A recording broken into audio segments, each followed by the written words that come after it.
তেমন কিছু না গাইস, মুটু কিডনি বেচে ল্যাম্বরগিনি নিলাম, এই আর কি ঘটনা।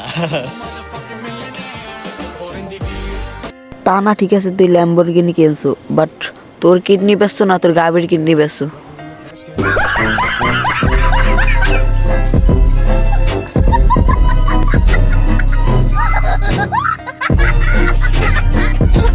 দয়া করে আমাকে অহংকারী বলবেন না, আমি অহংকার দেখাচ্ছি না, আমি শুধু আপনাকে আমার বর্তমান পজিশন দেখাচ্ছি। তোর বর্তমান পজিশন তো ভালোই থাকবে, কারণ গাভীর ব্যবসা ভালো হইতেছে না। রিসেন্টলি তোর নাম হয়েছে গাভীর জামাই, তো গাভীকে নিয়ে ভিডিও করলে ভিডিও তো ভাইরালই হবে, আর পজিশন তো ভালোই থাকবে নাকি, তাই তো?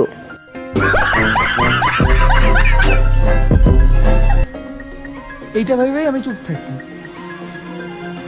আমি জানি যে আমার শত্রু অনেক, কিন্তু তাদের ভিতরে আমার সমান কেউ নেই।